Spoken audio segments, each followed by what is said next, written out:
Shalom, Kol Haloyim, Yahweh Ba'ashem Yahushai Ba'ashem Chakodash, 144. Shun Yukabad and Kadawala Requab, the Kwanyam Nawa, Wa Shalayakim Nawa. That's the belongers to our apostles and elders of Great Millstone, Shalom, Wabarakim, Labakaryim, Shaliyasharala, and that's peace and blessings to the elect of Israel. And I was going through my Apple news feed, just looking for a video through the Holy Spirit. And I wanted to initially make something concerning prophecy, but the Spirit led me to this video. And it says, the title is Arrest Made in Fatal Beating of New York City Cab Driver Wednesday, August 24th, and that's today. So this just happened today, or the arrest at least. And I know the Apostle Tahar, Elder Yashawamba, and maybe a few other elders and brothers have been making videos so far this week about the wickedness of our people, specifically the 2/3. And so this video is going to be nothing more than showing just that, more wickedness of our people. So let's watch what this video is talking about, and then we'll grab some precepts.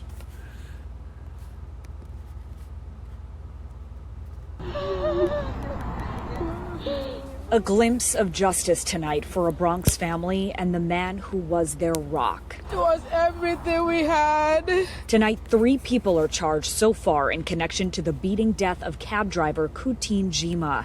The final moments of his life in this video. He wants justice to be served, and I am happy that these guys have been identified. Investigators say Jima was dropping off 5 passengers in Edgemere Saturday morning, but they bolted instead of paying. When Jima chased after them, they beat him to the ground. Then a final punch in the head that when he hit the ground again, knocked him unconscious, and he never woke up. The group leaving him there on the sidewalk. He loved his job, so God was blessing him until that fateful day. Right now, 20-year-old Austin Amos is charged with manslaughter and gang assault. 20-year-old Nicholas Porter also charged with gang assault. They turned themselves in separately late Wednesday night, and by Thursday night, another arrest, a 15-year-old girl also charged with gang assault. 2 other teen girls, though, still being sought. I'm telling them to turn themselves in because they're gonna be caught. This widow now raising their 4 young children alone. It's about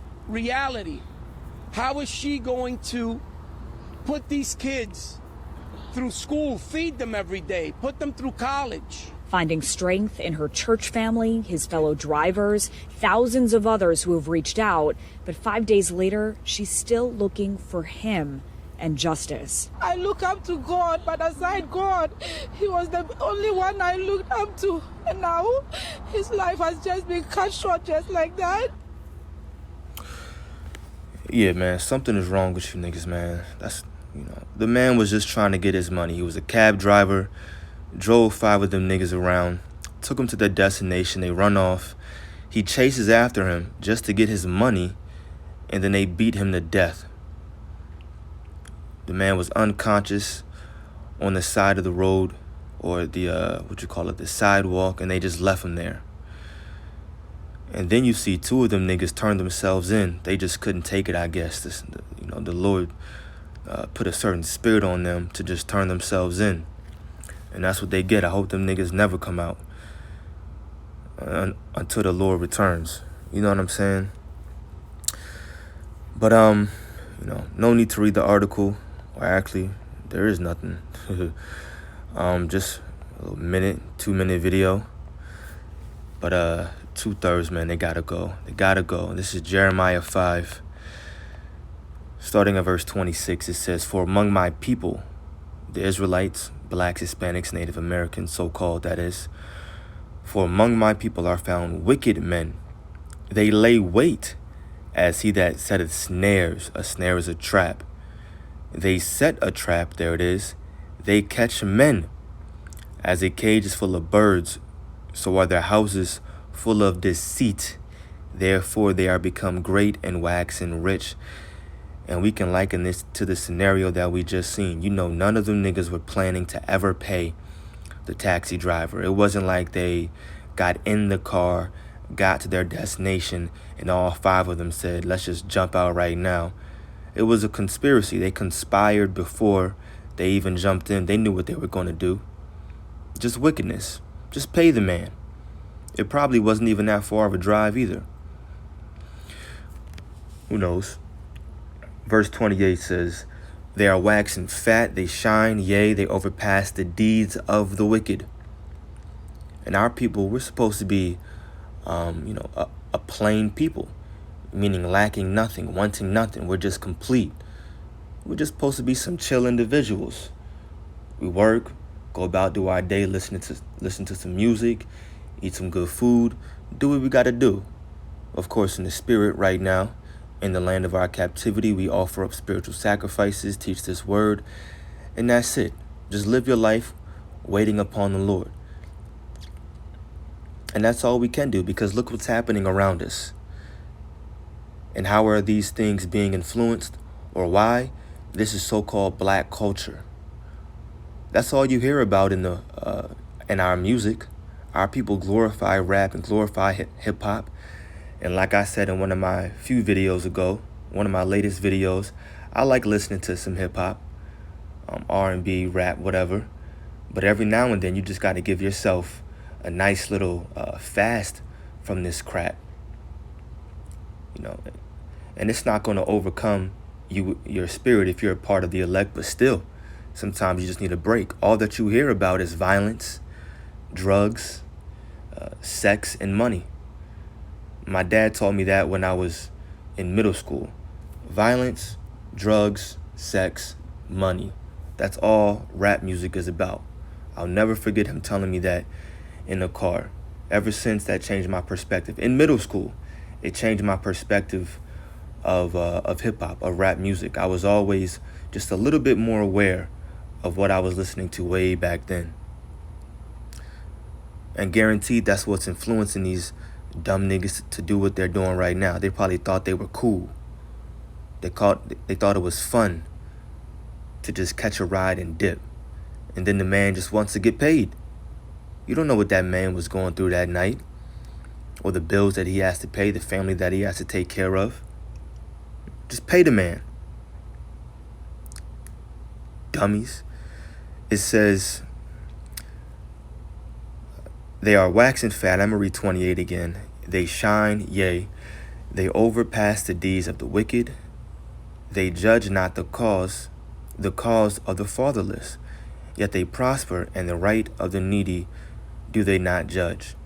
Shall I not visit for these things, saith the Lord? Shall not my soul be avenged on such a nation as this? And we have to say, Thawada Yahweh Ba'ashem Yahushai, Ba'ashem Rachakudash for the remnant. And Thawada that we've been called, and hopefully we're a part of that small number. Because the Lord has something juicy for these 2/3 in these upcoming days. I mean, their worst fears are going to come upon them. And the Lord knows your fear. He put that fear in your mind. And he's going to make that worst fear come alive for a lot of our people. Men, women, and children.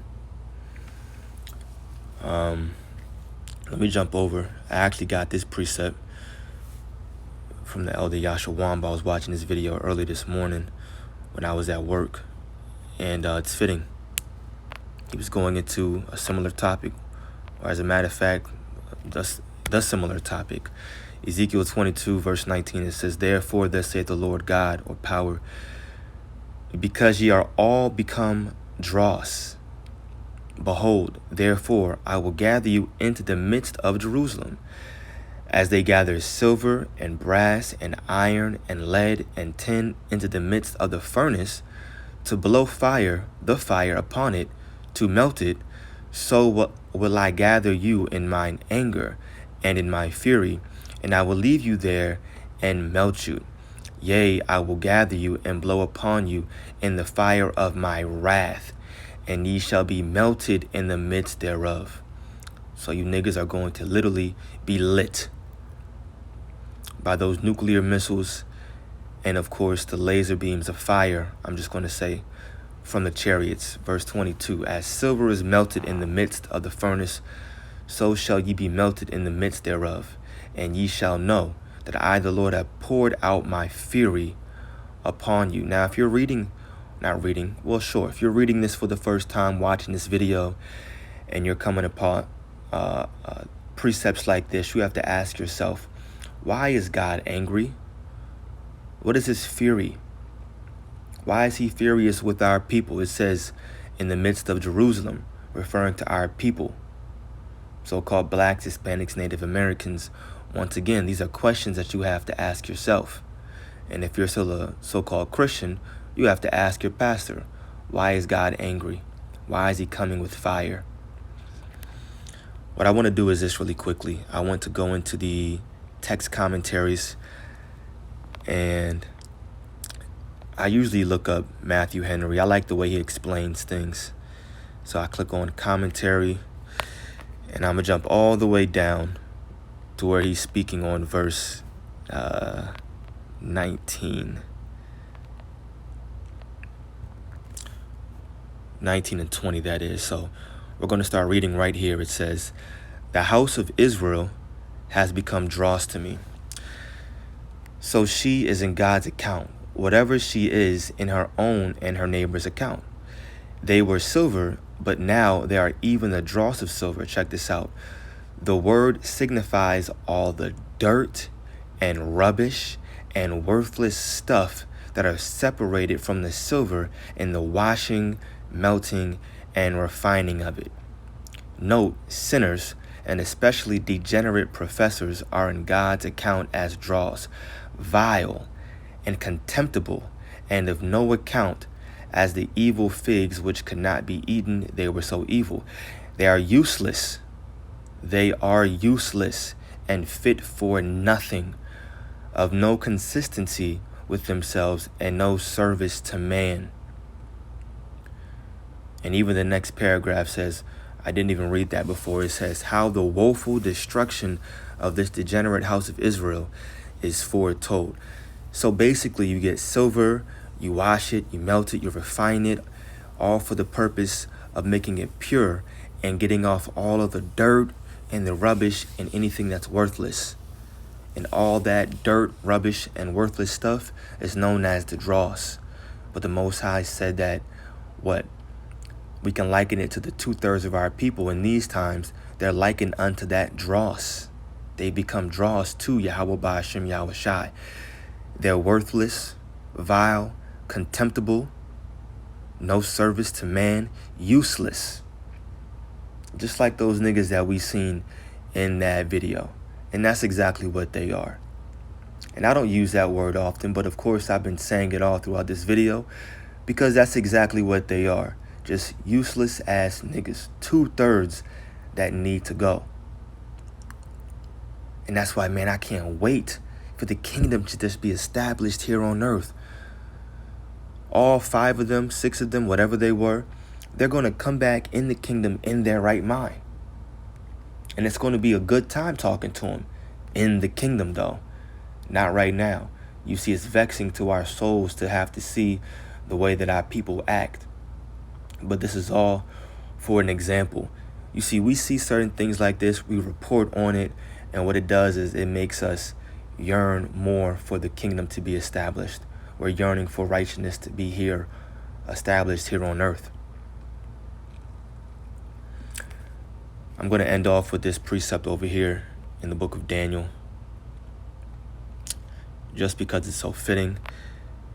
Daniel 12, verse 10. Check this out. Oops. Highlight.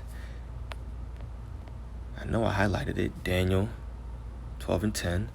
It says, many shall be purified and made white and tried, but the wicked shall do wickedly, and none of the wicked shall understand, but the wise shall understand. So you have the elect, 144,000, and of course the rest of the 1/3 being purified, being made white. We're going through that fire right now, right? That's a part of our baptism, and we're being found pure. We're holy. We're separate from this world, right? The dross is leaving us. We've now come out of the world. That's the phrase that we always like to say. And now we're coming back and repenting. The kingdom of heaven is at hand. So we're repenting. We're doing the work. We're doing our best to follow the laws, statutes, and commandments of Yahweh Ba'ashem Yahweh Shai, and we're trying to keep a holy life to the best of our capability, basically, is what we're doing right now, while we're still in the land of our captivity. But 2/3 of our people, they're wicked. They've passed the deeds of the wicked, which is Esau and Edom. And they have none understanding. But it's okay. In the book of 2nd Esdras, the 9th chapter, it says, the same must know it after death by pain. So they're going to know what their wicked deeds were. They're going to know it, but after death. They're going to have to die for their own sins. And it's going to be painful. It's going to be painful. The Lord ain't just going to give these 2/3 a nice, easy, painless death. It's not going to be, you just falling, collapsing, and then boom, like you don't really feel it. No, they're going to feel it. They're going to go through it. Their stomachs are going to feel it. They're going to go through the worst anxiety ever. They're going to be mentally tortured, seeing their family hungry, starving, right? Animals attacking them left and right. It's going to be a bad time for these 2/3. And we're looking forward to all of it. We're looking forward to everything that these prophecies have to offer in these days moving forward. So that's it. That's the video. I just wanted to bring out those few precepts and read that commentary in Ezekiel, 22, that we read. So I pray that this was edifying to the elect. Call Haloyim Yahweh Ba'ashem Yahweh Shai Ba'ashem Rachakudash, that belongs to our apostles and elders of Great Millstone. Peace and blessings to the elect. Shalom.